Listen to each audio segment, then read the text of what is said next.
대입 오피셜 내피셜의 김갑주입니다. 코로나 바이러스 때문에 지금 각급 학교 개학이 늦춰지고 그 다음에 시내에 있는 재종반 학원들의 개강 날짜가 지금 뒤로 미뤄지고 있는 상황인데요. 얼추 한 3주쯤 되는 시간이 흘러가고 있는 것 같습니다. 또 한가대는 여름방학도 상당히 줄어들지 않겠냐라는 그런 예측도 나오고 있는데요. 어쨌든 지금 3월달 이 시간 집에서 혼자 보내는 학생들도 많으실 텐데 이 시간을 활용을 잘 하시는 게 올해 입시에서 좀 중요한 포인트가 되지 않겠나 생각이 됩니다. 그러니까 아무쪼록 집에서 공부하시더라도 시간 활용을 잘 하시기를 바라겠습니다. 예고해 드린 것처럼 오늘 영상은 서울대 수시 일반 전형을 분석하도록 하겠습니다. 서울대 수시 일반 전형은 1470명을 모집합니다. 지균, 기회균형, 그 다음에 정시 이런 다른 전형에 비해서 상당히 많은 인원을 뽑습니다. 그만큼 문이 넓다고 할 수 있겠는데요. 그래서 수시 일반 전형의 전형 방법 그리고 최근 3년간 경쟁률하고 내신 성적을 좀 분석을 좀 해보도록 하겠습니다. 그리고 마지막에는 충원 합격자 선발 등에서 분석을 해드리도록 하겠습니다. 내용을 보시고 나서 도움이 되셨으면 구독과 좋아요를 눌러주시면 감사하겠습니다. 첫 번째 먼저 보시게 될 자료는 일반 전형 모집 인원 및 전형 방법을 개관하는 표입니다. 작년에 이제 1,709명을 뽑고 올해는 1,470명을 뽑는데요. 감소했는데 그렇지만은 아직은 정시보다는 많은 인원을 뽑고 있는데요. 사범대를 제외한 학과 같은 경우는 1,442명을 모집을 하고 있고요. 1단계에서 서류 100, 2배수를 뽑고 나서 2단계에서 서류 50, 면접 50으로 뽑습니다.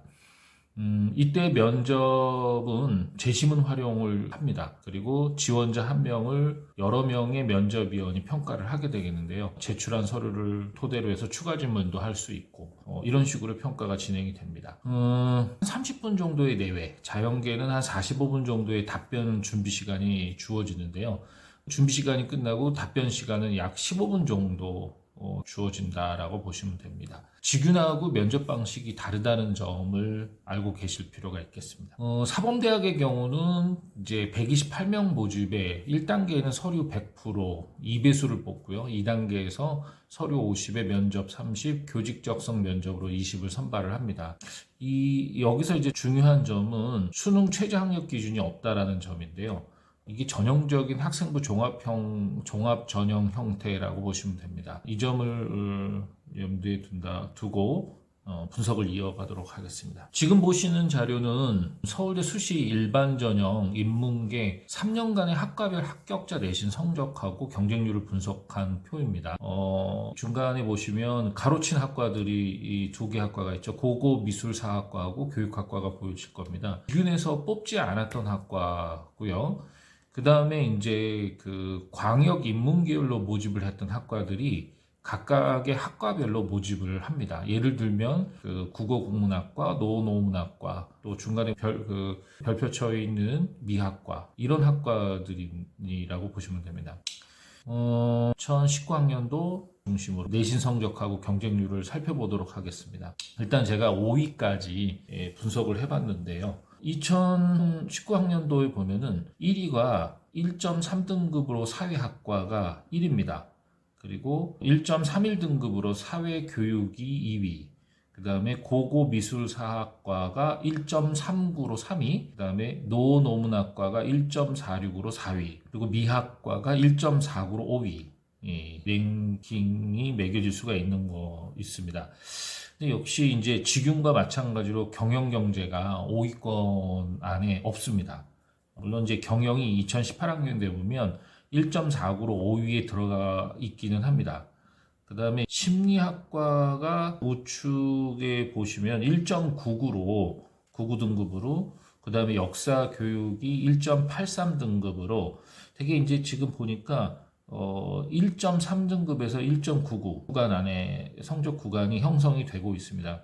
직윤보다는 낮고 폭이 넓은 편이라고 판단할 수 있겠죠. 그 다음에 파란 글씨를 보시면 경쟁률이 나타나고 있습니다. 역시 경쟁률이 높은 학과는 이제 교육학과, 그 다음에 사회학과, 학과들이 거의 13대 1 정도 나타내고 있고요. 소비자학과가 11.43대 1, 심리학과가 11.25대 1 이렇게 그 경쟁률이 높은 학과로 랭크가 되고 있습니다. 지금 보시면 내신 성적 상위 5위권 학과하고 경쟁률 5위권 학과가 동일하지는 않습니다.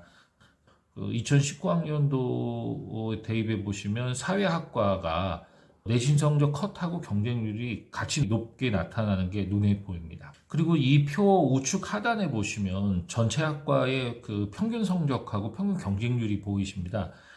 대략 서울대 수시 일반 전형은 1.65등급, 그다음에 1.72등급, 1.58등급대로 분석이 되고 있다라고 보시면 됩니다. 그러면 이 표를 가지고 이제 이러한 상황들을 정리해 볼 수 있겠는데요.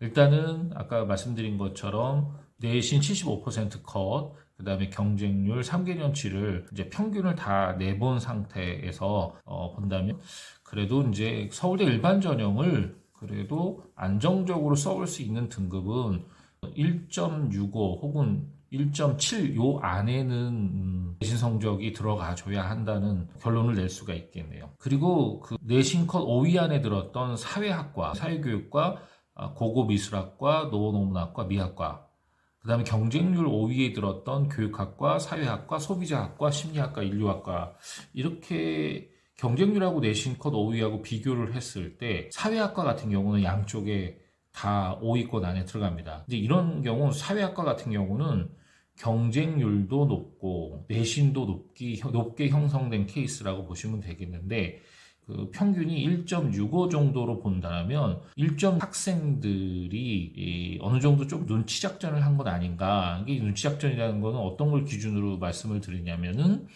이제 경영 경제가 상대적으로 좀 높이 형성이 될 것이다. 그 경영 경제를 의식한 눈치 작전으로 점수가 상향된 학과가 사회학과가 아닐까라는 추측을 해볼 수 있습니다. 그리고 사회교육이나 고고미술사학이나 노원어문학, 미학과 이런 과들은 1.65등급 이상의 학생들이 어느 정도 소신 지원한 케이스다라고 판단이 되어지고요. 그 다음에 교육학이나 소비자나 심리학이나 인류학이나 철학과 같은 경우는 내신 평균 또는 평균 이하의 학생들 사이에 어떤 눈치 작전이 벌어진 것 아니냐. 즉 1.65등급 안 되는 학생들 뭐 이제 그러겠죠. 1.65에서 2등급 사이에 학생들이 어떤 좀 심하게 눈치 작전을 했던 과들이 아니었나 이렇게 짐작을 해볼 수가 있고요. 언급하지 않았던 나머지 학과들은 뭐 어느 정도 이제 그 내신의 한 평균 등급대에서 소신 지원을 한 학생들이다 이렇게 판단을 할 수가 있겠습니다. 그 다음으로 이제 자연계 학생들을 좀 분석을 좀 해보겠습니다. 자연계 학생들의 내신하고 경쟁률을 좀 분석해 보게 될 텐데요.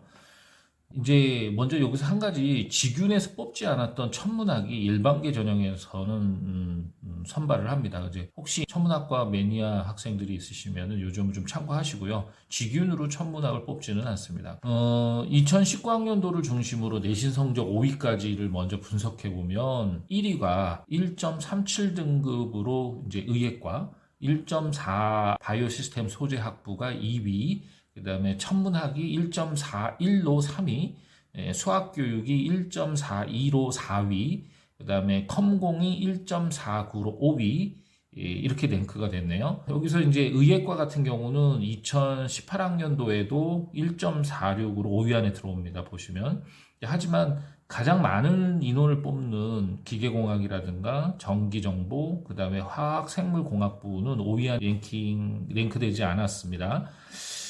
그리고 점수 폭을 좀 살펴보니까 조경 지역 시스템이 2.29등급으로 나타나고 있네요. 중간 부분에 나오네요. 그 다음에 아랫부분에는 화학부를 보시면 2.81등급이 나타나고요. 그 다음에 좌측에 상단에 보면 건축학과가 나오는데 2.12등급대가 나타나고 있습니다. 지난 영상에서 봤던 직윤의 점수 분포보다는 편차가 굉장히 크게 나타나고 있죠. 그리고 인문계보다도 좀 편차가 크게 나타나고 있다는 것을 알 수가 있습니다. 서울대 일반전형 자연계 이제 3년간 내신 성적하고 경쟁률을 비교한 것에 대해서 결론을 한번 내도록 하겠습니다. 일단은 전체 그 자연계 학과 평균은 1.82 정도까지 2019학년도 수시 전형에서 평균 등급으로 나타나고 있습니다. 내신 5위권 학과들을 좀 정리해보면 좀 전에 말씀드린 것처럼 1위가 의예과, 2위가 바이오 시스템 소재 학부, 그 다음에 3위가 천문학, 그 다음에 4위가 수학교육, 5위가 컴공 이렇게 나타나고요. 그 다음에 이제 경쟁률 5위가 바이오 시스템 소재 학부, 그 다음에 수학교육, 그 다음에 산업공학, 그 다음에 응용생물, 의예과 이렇게 나타납니다. 지금 인문계하고는 좀 다르게 자연계 같은 경우는 좀 겹치는 학과들이 꽤 있죠. 의예과, 바이오 시스템 소재 학부하고 수학교육 이렇게 겹치고 있죠. 그런데 이제 요거를 조금 더 분석적으로 말씀을 드리면 의예과하고 바이오 시스템 소재 학부 수학교육은 경쟁률도 높고 내신도 높게 형성이 된다고 보여지는데 이제 이런 과들은 좀 평균 이상, 즉 1.82등급 이상의 학생들 중에서 이제 서울대 직윤을 쓰지는 못하는, 즉 학교장 추천을 받지 못하는 학생들이 일반 전형으로 의예과라든가 이제 수학교육을 쓰고 연대나 고대 혹은 타 사립대 의대나 뭐 아니면 기계공학이나 아니면 뭐 생명과학 쪽으로 넣어놓은 상태에서 눈치 작전을 피고 있는 학과일 가능성이 상당히 높다 이렇게 판단이 들고요. 그 다음에 천문학이나 컴퓨터공학 같은 경우는 내신 성적이 평균 이상이 되는 학생들 사이에서 소신 지원하는 과다 이렇게 판단이 되어지고요. 나머지 학과, 언급되지 않은 나머지 학과들은 내신 평균대 학생들이 좀 예를 들어서 한 1.7, 1.8 요 정도 나오는 학생들이 이제 서류 평가, 면접 평가 등을 통해서 소신 지원하는 학생들이다라고 판단됩니다. 다음으로 이제 3년간 충원 합격자 선발을 분석해 드리도록 하겠습니다. 직윤도 마찬가지였는데 충원 합격자 발표는 1차만 실시하고 대학 홈페이지에서 발표를 합니다. 2019학년도 수시 모집을 보시면은 지금 표 안에 보면은 맨 위에 칸이 인문계 소개가 나타나고 있고 중간이 자연계 소개가 나타나고 있습니다. 인문계는 작년보다 충원 인원이 늘었습니다. 늘고 이제 자연계도 한 5명 정도가 늘었다라고 보시면 되겠죠. 전체적으로 2019학년도 수시 충원 선발의 인원은 102명 정도로 파악이 되고 있고요. 근데 이런 점을 좀 정리해서 좀 말씀을 드리면 지난해와 마찬가지로 이제 인물 계열보다는 자연 계열의 충원 합격자가 월등히 많습니다. 뭐 아까 보셨다시피 인문계는 16명, 그 다음에 자연계는 85명. 이 이유는 다른 학교 의예과를 동시에 지원한 학생들이 중복 합격을 했다라고 판단하시면 되겠죠. 연대나 고대나 아니면 중앙대나 경희대, 서울에 있는 여러 의예과를 중복 지원했고 중복 합격이 된 상태라면 아무래도 이제 타 학교의 의예과로 등록을 하는 케이스가 있다 보니까 여기서 이제 자연계가 충원 합격 선발을 좀 더 많이 하는 상황이 되지 않았나 이렇게 추정이 됩니다. 그 다음에 이제 모집 단위별로 2년간의 충원 합격자를 비교해 봤을 때 인문계열 같은 경우는 일관성을 찾기는 좀 어려운데요. 자연계열 같은 경우는 생명과학부, 건설환경공학부, 기계공학부, 재료공학부, 전기전자공학부, 바이오시스템 소재학부, 수학교육, 그 다음에 간호, 의치학과 등 이렇게 충원 합격이 많이 나타나는 과들이 이제 인기 학과라고 볼 수가 있는데 이런 학과들이 일관성 있게 반복되고 있다 이렇게 판단되어집니다. 네, 오늘 영상은 여기까지 찍도록 하겠습니다. 분석 내용이 도움이 되셨으면 좋아요와 구독을 눌러주시면 감사하겠습니다.